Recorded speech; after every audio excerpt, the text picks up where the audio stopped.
My Lord, आज इस अदालत में एक बलात्कार का मुकदमा आया है।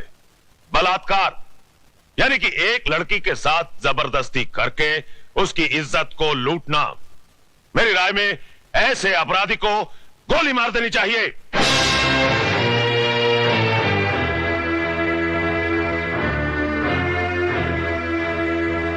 अगर एक लड़की अपनी मर्जी से एक लड़के के साथ हम बिस्तर होती है और उसके बाद अपने कपड़े खुद ही फाड़ती है, अपने बाल बिखेरती है और अपने ही नाखूनों से अपने बदन पे निशान लगाकर चिल्लाती है, बचाओ बचाओ मेरा बलात्कार हो गया, तो क्या अदालत मान लेगी? I object your honour. मेरे फाजिल दोस्त मिस्टर ज्ञान प्रकाश एफआईआर में दर्ज रिपोर्ट को झूठा कह रहे हैं। झूठी रिपोर्ट को झूठा कहना गलत नहीं है वकील साहब। रिपोर्ट लिखी किस पुलिस अफसर ने थी माय लॉर्ड? उस पुलिस अफसर ने जो सरदार करतार सिंह के कर्ज तले दबा है और बचपन में एक चोर था। इंस्पेक्टर खान, क्या ये सच है? माय लॉर्ड, दरअसल आप सिर्फ हां या ना में जवाब दीजिए। ये सच है। That's all your honour. जिस इमारत की नींव ही खोखली हो, उस इमारत का अंजाम क्या होगा? आगाज हुआ ही नहीं और आप अंजाम तक पहुंच गए वकील साहब। इस हादसे के चश्मदीद गवाह हैं योर ऑनर 40 मासूम छोटे छोटे बच्चे, जिन्हें ना ही आपकी बुलंद आवाज का खौफ है और ना ही किसी अंजाम की परवाह। आप फिक्र मत कीजिए वकील साहब, धीरे धीरे सबको बुलाऊंगा इस कटहरे में। माय लॉर्ड, सबसे पहले मैं मिस माला से कुछ सवाल पूछना चाहता हूं।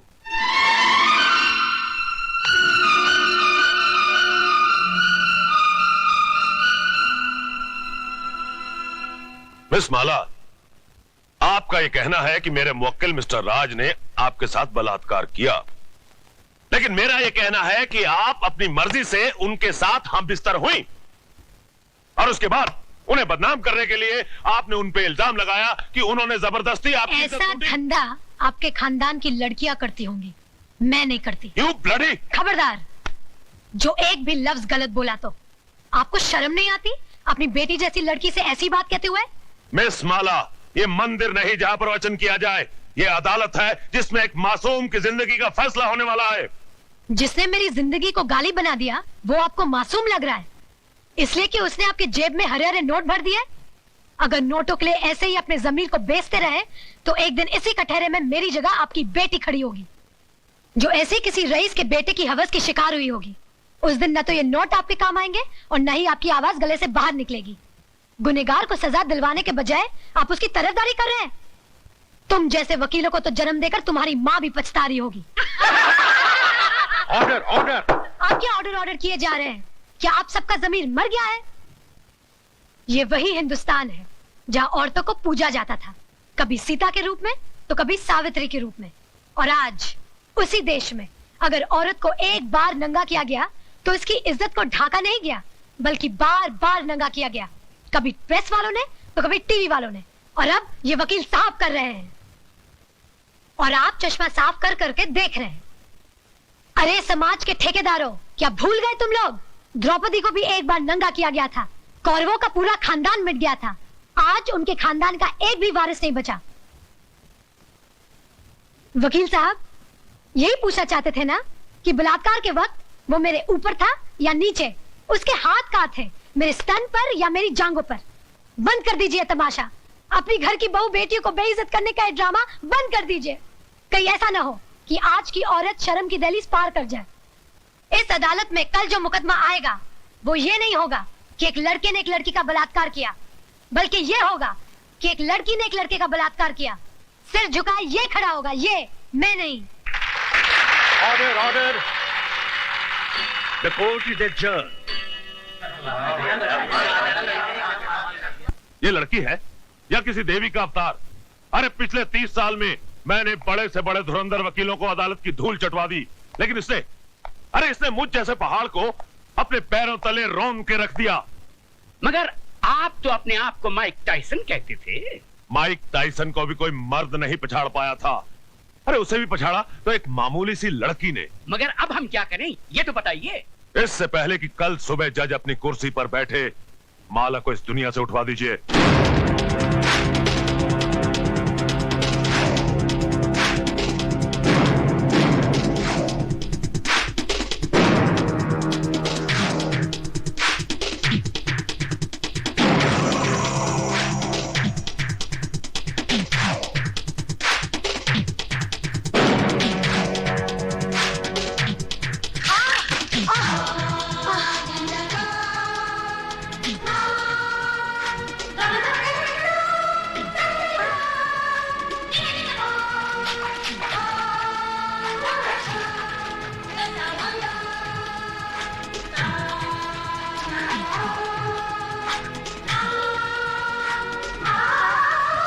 छोड़ दे मुझे कुत्ते।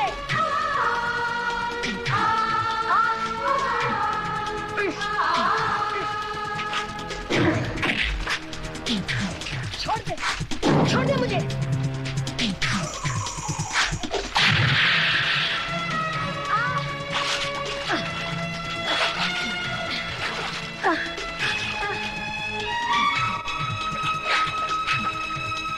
खोल दे साली का मुंह, इसके मुंह में तेजाब डालता हूं।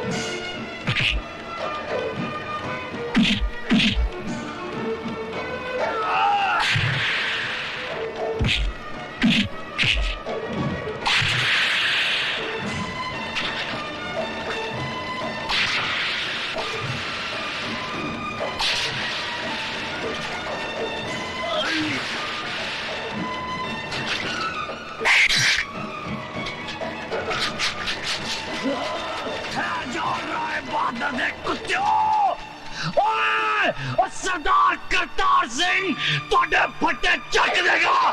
क्या डरा रहा है बहादुर पैर के टकेलू। मिलोड, पिछले 30 सालों से मिस्टर ज्ञान प्रकाश इंसाफ के इस मंदिर की चौखट पर अपना माथा टेकते आए हैं। इस देवी के चरणों में श्रद्धा के फूल चढ़ाते आए हैं, क्योंकि ये अब तक हर मुकदमा जीतते आए। लेकिन आज जब पहली बार इन्हें शिकस्त की हल्की सी झलक दिखाई दी तो ये बौखला गए। इंसाफ के इस मंदिर से इनका विश्वास उठ गया, इस देवी में इनकी श्रद्धा टूट गई और इन्होंने अपने हाथों में इंसाफ के तराजू की जगह दौलत की तलवार उठा ली। मेरी मुवक्किल माला को इस दुनिया से उठाने का फैसला कर लिया, उस पर कातिलाना हमला करवाया। अगर यकीन नहीं आता मिलॉर्ड तो आप खुद ही देख लीजिए माला के जिस्म पर पड़े हुए जख्मों के ये निशान। मैं अपने फाजिल दोस्त से यह पूछना चाहूंगा कि अगर इस मुकदमे का फैसला अदालत के बाहर ही करना था तो इस अदालत में आने का ढोंग क्यों रचाया जा रहा है? जब इन मासूम बच्चों के बयान के बगैर इस मुकदमे को अंजाम तक पहुंचाया जा सकता है तो फिर इन्हें क्यों बुलाया गया है? अगर ताकतवर अपनी ताकत के जोर पर ही मुकदमे का फैसला करवा सकता है तो यह अदालत क्यों बनाई गई है? अगर गरीब और बेबस को इंसाफ नहीं दिया जा सकता तो बंद कर दीजिए यह अदालत। रुक जाइए जज साहब, आप अपना फैसला सुनाए इससे पहले मैं आपसे एक सवाल पूछना चाहती हूँ। पूछो। अगर मुकदमा ये वकील साहब जीत गए तो इन्हें ढेर सारे नोट मिलेंगे और इनका मौकिल छूट जाएगा, और अगर ये वकील साहब जीत गए तो इस आदमी को 7 साल की सजा हो जाएगी। दोनों ही सूरतों में मुझे क्या मिला? कानून ने मेरे साथ क्या इंसाफ किया? जो इंसान कानून की मर्यादा को तोड़ता है, कानून ही उसे सजा देता है। मर्यादा मेरी तोड़ी गई है, कानून की नहीं। इज्जत मेरी लुटी है, कानून की नहीं। Order, order. क्या मैं माथे पे लगे इस कलंक के साथ जी सकूंगी? कौन थामेगा मेरा हाथ? कौन भरेगा मेरी मांग में सिंदूर? किसके नाम का मंगलसूत्र मैं पहनूंगी अपने गले में? अरे इस देश में तो सीता माँ को भी अग्नि परीक्षा के बाद माफ नहीं किया गया था, फिर मैं तो एक मामूली सी लड़की हूं। हर लड़की बचपन से एक ख्वाब देखती है कि एक दिन उसकी बारात आएगी, उसका राजा घोड़े पे सवार होकर उसे ब्याह कर डोली में ले जाएगा। पर मेरा ये ख्वाब ख्वाब ही रह गया। क्या मेरी बारात कभी नहीं आएगी? क्या मेरा राजा अब कभी नहीं आएगा?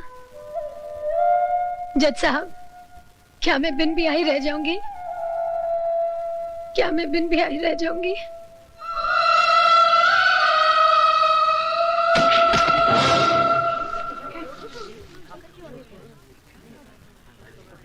हाँ, अपने आप को दादा कहते हैं। सारा शहर कांपता है इनसे, मगर एक मामूली सी लौंडिया तो खत्म नहीं कर पाए।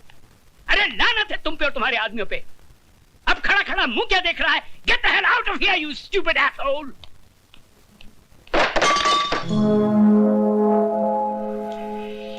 कौन है वहां? सामने आओ वरना गोली मार दूंगा। तुम? किस किस को गोली मारेंगे साहब? एक गुनाह को छुपाने के लिए और कितने गुनाह करेंगे?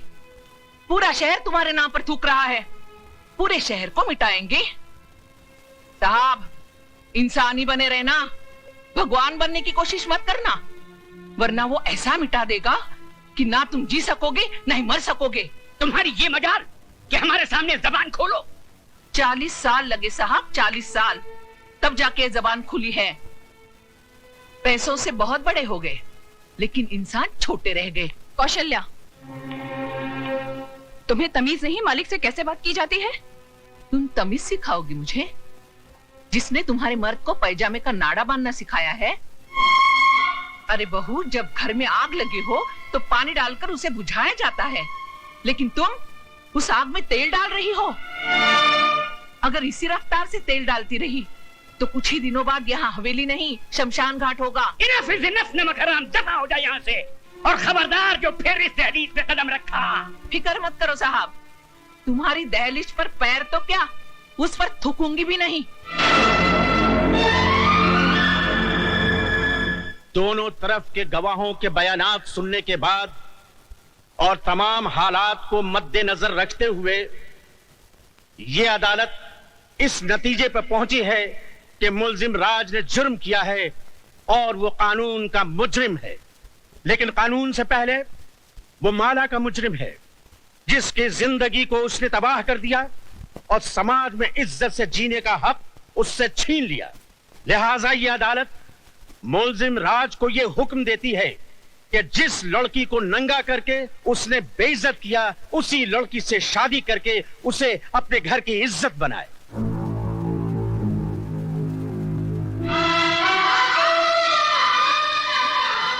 चौबीस घंटे के अंदर अंदर अदालत के इस फैसले की तामील की जाए।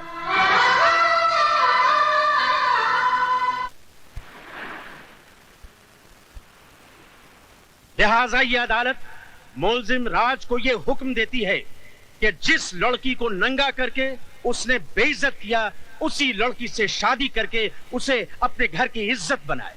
24 घंटे के अंदर अंदर अदालत के इस फैसले की तामील की जाए। मैं किसी भी कीमत पर उस लड़की को नहीं अपनाऊंगा। हाई कोर्ट में मुकदमा लड़ूंगा, सुप्रीम कोर्ट तक जाऊंगा। जाओ, जरूर जाओ।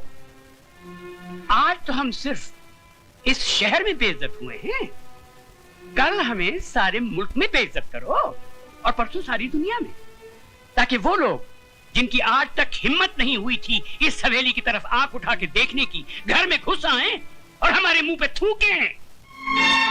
तो क्या मैं दुनिया की परवाह करूं, अपनी जिंदगी की नहीं? उस मामूली लड़की से शादी कर लूं मैं?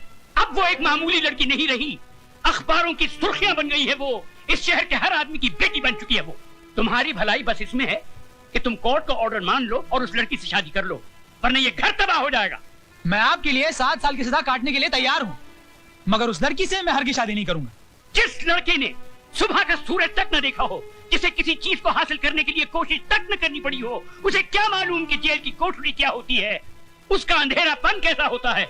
अगर आप नहीं चाहते कि मैं 7 साल की सजा काटूं, तो क्या उम्र भर की सजा भुगतूं उस लड़की से शादी करके, अपनी जिंदगी तबाह कर लूं? शादी तुम करोगे, लेकिन अपनी जिंदगी तबाह करने के लिए नहीं, बल्कि उसकी जिंदगी तबाह करने के लिए। हम समझे नहीं बहू। बाबूजी, अदालत से उसने अपने लिए जिंदगी नहीं, मौत मांगी है। इतने जुल्म और सितम ढाऊंगी कि इस हवेली की बहू बनने का ख्वाब मिट्टी में मिल जाएगा।